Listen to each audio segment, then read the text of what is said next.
Warahmatullahi wabarakatuh. Pada video kali ini saya akan mempresentasikan hasil makalah saya yang berjudul Pembukuan atau Pencatatan, Pemeriksaan Pajak, Penyidikan, dan Sanksi untuk memenuhi tugas 8 mata kuliah perpajakan dengan dosen pengampu Bapak Wirmi Eka Putra, SE, MSI. Sebelumnya perkenalkan, nama saya Widat Ulewati Mohtar dengan NIM C1C020111, mahasiswi program studi S1 Akuntansi, Fakultas Ekonomi Bisnis Universitas Jambi. Yang pertama, kita akan membahas tentang pembukuan atau pencatatan. Yaitu menurut Undang-Undang Nomor 28 Tahun 2007 Pasal 1 Ayat 29, pembukuan itu didefinisikan sebagai proses pencatatan yang dilakukan secara teratur untuk mengumpulkan data dan informasi keuangan yang meliputi harta, kewajiban, modal, penghasilan, biaya, jumlah perolehan, dan penyerahan barang atau jasa dalam periode pajak tersebut. Sementara menurut Undang-Undang Nomor 28 Tahun 2007 Pasal 28 Ayat 9, pencatatan itu terdiri atas data yang dikumpulkan secara teratur tentang peredaran atau penerimaan bruto dan atau penghasilan bruto sebagai dasar untuk menghitung pajak terutang, termasuk di dalamnya penghasilan bukan objek pajak ataupun yang dikenai pajak. Pasal 28 Ayat 1 Undang-Undang KUP ini mewajibkan kepada wajib pajak orang pribadi yang melakukan kegiatan usaha atau pekerjaan bebas dan wajib pajak badan di Indonesia wajib menyelenggarakan pembukuan. Jadi pada prinsipnya semua wajib pajak itu wajib pembukuan. Didasari bagi wajib pajak orang pribadi tertentu. Penyelenggaraan pembukuan ini menuntut tenaga dan biaya yang besar sehingga dimaksudkan agar tidak membebani masyarakat di luar kemampuannya, maka ketentuan pasal 28 ayat 2 Undang-Undang KUP ini mengatur kepada wajib pajak tertentu yang belum mampu menyelenggarakan pembukuan. Lalu sanksi tidak menyelenggarakan pembukuan atau pencatatan itu yang pertama, pengusaha yang wajib pembukuan tapi tidak dilaksanakan maka sanksi administrasinya denda sebesar 50 juta. Lalu pengusaha yang wajib pencatatan tapi tidak melaksanakannya maka sanksi administrasinya itu denda 10 juta. Bagi wajib pajak orang pribadi dan badan yang tidak melakukan pembukuan maka akan mendapatkan sanksi atas tidak mengadakan pembukuan. Antara lain yang pertama, pajak yang tertera di SKP itu dinaikkan 100%, khusus untuk PPh 29 itu dinaikkan menjadi 50%.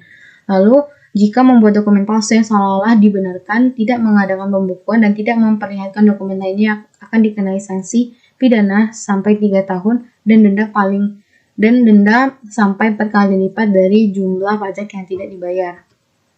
Yang kedua, ini ada pemeriksaan pajak.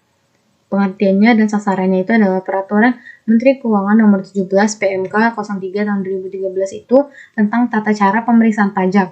Sebagai berikut itu, pemeriksaan adalah serangkaian kegiatan menghimpun dan mengolah data, keterangan, dan atau bukti yang dilaksanakan secara objektif dan profesional berdasarkan suatu standar pemeriksaan untuk menguji kepatuhan pemenuhan kewajiban perpajakan dan atau untuk tujuan lain dalam rangka untuk melaksanakan ketentuan peraturan perundang-undangan perpajakan. Daftar sasaran prioritas penggalian potensi ini atau DSP3 pajak adalah daftar wajib pajak yang menjadi sasaran prioritas penggalian potensi sepanjang tahun berjalan baik melalui kegiatan pengawasan maupun pemeriksaan. Daftar ini sangat penting karena disusun sebelum DJB melakukan pemeriksaan pajak.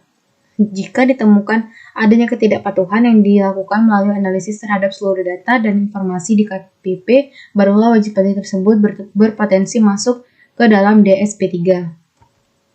Lalu tujuan dan prosedur pemeriksaan itu menurut Peraturan Menteri Keuangan Nomor 17 PMK 03 Tahun 2013 Pasal 2 tentang tujuan pemeriksaan bahwa tujuan pemeriksaan wajib pajak ini menguji kepatuhan pemenuhan kewajiban perpajakan dan untuk kewajiban lainnya dalam rangka melaksanakan ketentuan peraturan perundang-undangan perpajakan.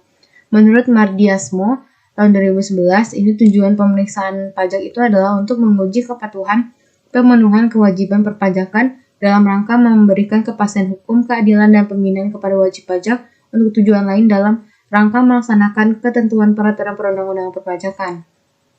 Sebelum dilakukannya pertemuan proses pemeriksaan untuk menguji kepatuhan pemenuhan kewajiban perpajakan, pemeriksa ini wajib memberitahukan wajib pajak terlebih dahulu dengan surat pemberitahuan tersebut diterbitkan untuk masa pajak, bagian tahun pajak ataupun tahun pajak sebagaimana tercantum dalam surat perintah pemeriksaan atau SP2. Selanjutnya, diadakan pertemuan antar wajib pajak dan pemeriksa. Dalam hal pemeriksaan ini dilakukan dengan jenis pemeriksaan lapangan. Pertemuan tersebut dilakukan setelah pemeriksa pajak menyampaikan surat pemberitahuan pemeriksaan lapangan apabila pemeriksaan pemeriksa pajak telah menandatangani berita acara hasil pertemuan dan membuat catatan mengenai penolakan penandatanganan berita acara pertemuan yang dilakukan dianggap telah dilaksanakan. Lalu untuk sanksi, itu ada sanksi denda dan sanksi kenaikan. Yang sanksi denda ini contohnya itu terbagi atas pasal dan masalahnya, terus sanksinya, terus dari mananya. Contohnya ini pasal 7 ayat 1, masalahnya SPT terlambat disampaikan. Baik SPT masa maupun tahunan. Sanksinya itu untuk SPT masa ada yang 100.000 ataupun 500.000 dan SPT tahunan itu ada yang 100.000 maupun 1 juta. Keterangannya itu dari per SPT dua-duanya. Terus contoh untuk sanksi kenaikan sama juga. Contohnya pasal 8 ayat 5. Masalahnya ini tentang pengungkapan ketidakbenaran SPT sebelum terbitnya SKP. Sanksinya ini sekitar 50% dari pajak yang kurang bayar. Lalu ada lagi sanksi bunga. Sanksi bunga ini contohnya ini pasal 8 ayat 2 dan 2A. Contoh masalahnya itu adalah pembetulan SPT masa dan tahunan. Sanksi yang akan dikenakan itu 2%, yaitu per bulan dari jumlah pajak yang kurang bayar. Nah, selanjutnya yang ketiga ini ada dari penyidikan. Pengertian penyidikan itu sendiri adalah salah satu proses penegakan hukum di bidang perpajakan untuk menilai kepatuhan para wajib pajak. Dalam pasal 1 ayat 3 Undang-Undang Nomor 6 Tahun 1983 STDD, Undang-Undang Nomor 28 Tahun 2007 tentang Undang-Undang KUP diatur mengenai definisi penyidikan tindakan pidana di bidang perpajakan. Dalam pasal itu disebutkan bahwa penyidikan tindak pidana di bidang perpajakan itu adalah serangkaian tindakan yang dilakukan penyidik untuk mencari serta mengumpulkan bukti. Pengumpulan bukti ini ditujukan untuk membuat suatu tindak pidana perpajakan menjadi terang atau jelas serta dapat ditemukan tersangkanya. Sementara itu menurut Oye Dokun 2016, penyidikan sendiri itu dapat diartikan sebagai proses pemeriksa, mencari dan menyelidiki suatu masalah dengan kehati-hatian dan akurasi yang memadai. Penyidikan pajak ini dilakukan ketika terdapat cukup bukti untuk menunjukkan wajib pajak telah melakukan tindak penghindaran pajak atau melakukan tindak pidana perpajakan lainnya. Lalu ada wewenang penyidik, itu ada yang pertama berwenang mencari, menerima, mengumpulkan, serta meneliti hal-hal yang berkaitan dengan keterangan atau laporan berkenaan dengan tindak pidana di bidang perpajakan. Penyidik ini berwenang dalam melakukan penelitian, pencarian, dan pengumpulan keterangan terkait orang pribadi ataupun badan yang mendukung kebenaran dalam pembuatannya. Lalu melakukan permintaan untuk berkaitan dengan keterangan dan bahan bukti yang berasal dari orang pribadi maupun badan.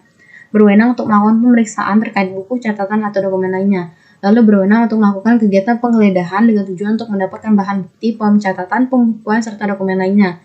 Serta berwenang untuk menyita. Berwenang untuk melakukan koordinasi atau meminta bantuan kepada tenaga ahli. Lalu berwenang untuk meminta seseorang berhenti atau meninggalkan ruangan yang bersangkutan saat berlangsungnya proses pemeriksaan, dan berwenang untuk memeriksa identitas dari orang atau benda dokumen yang dibawanya. Yaitu berwenang untuk selanjutnya berwenang untuk melakukan pemotretan terhadap seseorang yang berkaitan dengan tindak pidana di bidang perpajakan. Selanjutnya ada berwenang dalam melakukan pemanggilan orang terhadap tersangka atau sanksi yang dimintakan keterangan, berwenang untuk menghentikan proses penyidikan, berwenang untuk melakukan tindakan lainnya demi kelancaran penyidikan. Penghentian penyidikan ini berdasarkan pasal 44A Undang-Undang KUP ini, penyidikan dapat dihentikan apabila tidak dapat terbukti yang cukup atau peristiwa yang disidak ini bukan merupakan tindak pidana perpajakan. Penyidikan juga dapat dihentikan apabila peristiwa tersebut telah kadaluarsa atau tersangka yang telah meninggal dunia. Menteri Keuangan, Jaksa Agung itu dapat mementingkan penyidikan tindak pidana di bidang perpajakan paling lama 6 bulan setelah tanggal surat permintaan penghentian penyidikan. Surat permintaan penghentian penyidikan ini disusun oleh Menteri Keuangan jika menyetujui permohonan penghentian penyidikan yang diajukan oleh wajib pajak. Lalu sanksi. Namun jika Jaksa Agung hanya bisa menghentikan penyidikan sepanjang perkara pidana itu belum dilimpahkan ke pengadilan, selain itu penghentian penyidikan ini hanya dilakukan setelah wajib pajak melunasi utang pajaknya yang tidak atau kurang dibayar atau yang tidak seharusnya dikembalikan. Wajib pajak juga harus membayar sanksi administrasi berupa denda 4 kali lipat dari jumlah pajak yang tidak atau kurang dibayar atau yang tidak seharusnya dikembalikan. Lalu yang keempat itu ada sanksi. Sanksi perpajakan itu adalah pelanggaran dalam bidang perpajakan berakibat pengenaan sanksi pajak. Ketentuan dan peraturan tentang sanksi pajak ini telah ditetapkan dan dibahas dalam Undang-Undang Nomor 6 Tahun 1983 tentang ketentuan umum dan tata cara perpajakan. Sanksi pajak ini diancam atau diberikan kepada wajib pajak, pejabat pajak, hingga pihak ketiga yang melakukan pelanggaran atau kejahatan. Secara umum, sanksi pajak ini terbagi atas dua, yaitu sanksi administrasi dan sanksi pidana. Sanksi administrasi ini berupa denda, bunga, dan kenaikan.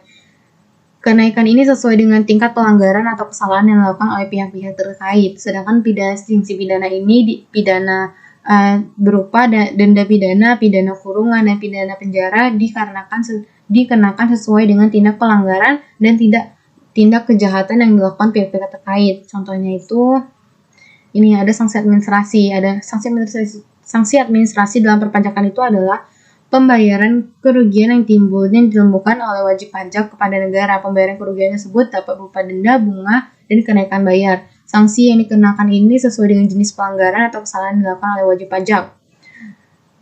Langsung saja ke pengertiannya, itu ada sanksi bunga, yaitu sanksi pajak berupa bunga ini diberikan kepada wajib pajak yang melakukan pelanggaran atau kesalahan dalam pembayaran pajak. Lalu sanksi denda ini adalah sanksi pajak berupa denda yang diberikan kepada wajib pajak yang melakukan pelanggaran atau kesalahan dalam pelaporan pajak. Lalu ada sanksi kenaikan, yaitu sanksi pajak berupa kenaikan diberikan kepada wajib pajak yang melakukan pelanggaran atau kesalahan dalam pemberian informasi yang digunakan dalam menghitung besaran pembayaran pajak. Lalu ada sanksi pidana. Sanksi pidana juga diancam pihak yang melakukan pelanggaran atau kesalahan. Hukum pidana diterapkan karena teridentifikasi adanya tindak pelanggaran atau ketidaksengajaan ataupun tindak kejahatan atau kesengajaan dalam pembayaran pajak. Terbagi atas 3, yaitu denda pidana merupakan sanksi pajak berupa denda pidana yang diberikan kepada wajib pajak, petugas pajak, bahkan hingga pihak ketiga yang melakukan tindak pelanggaran. Lalu ada pidana kurungan, yaitu sanksi pajak berupa pidana kurungan diberikan kepada wajib pajak, petugas pajak, bahkan pihak ketiga melakukan tindak pelanggaran. Lalu yang terakhir itu ada pidana penjara, yaitu pidana penjara ini diancam kepada wajib pajak ataupun petugas pajak yang melakukan tindak kejahatan yang merugikan negara. Kesimpulannya itu adalah pencatatan dan pembukuan itu saling terkait. Secara garis besar, pencatatan ini merupakan bagian dari pembukuan. Namun pembukuan juga harus didasarkan pada pencatatan pajak. Pemeriksaan pajak ini yaitu serangkaian kegiatan yang menghimpun dan mengolah data, keterangan, dan atau bukti yang dilaksanakan secara objektif dan proporsional berdasarkan suatu standar pemeriksaan pajak. Dan sebagai bentuk pengawasan, pelaksanaan self-assessment system yang untuk menguji kepatuhan wajib pajak dalam pemenuhan kewajiban perpajakan yang berpegang teguh pada undang-undang perpajakan. Lalu penyidikan pajak ini merupakan salah satu proses penegakan hukum di bidang perpajakan untuk menilai kepatuhan para wajib pajak ini. Penyidikan tindak pidana di bidang perpajakan ini adalah serangkaian tindakan yang dilakukan penyidik untuk mencari serta mengumpulkan bukti. Pengumpulan bukti ini ditujukan untuk membuat satu tindak pidana perpajakan menjadi terang atau jelas dan dapat ditemukan sang tersangkanya. Berbagai sanksi ini telah ditetapkan dalam peraturan perundang-undangan berlaku. Sebagai upaya agar tidak mendapatkan sanksi pajak, kita adalah penyampaian informasi dan data yang berkaitan dengan pajak yang sebenar-benarnya. Sebab ketidakjujuran dalam pelaporan dan pembayaran pajak ini akan menimbulkan kerugian negara. Selain itu, untuk menghindari berbagai kesalahan, Anda bisa meminta bantuan kepada pihak ketiga yang lebih mengerti tentang peraturan perundang-undangan. Pihak ketiga ini dapat membantu memutuskan data dan informasi mana saja yang dibutuhkan dalam pelaporan dan pembayaran pajak. Sekian presentasi dari saya. Jika ditanyakan, saya persilakan. Lebih dari kurang saya mohon maaf. Saya Ridin. Wassalamualaikum warahmatullahi wabarakatuh.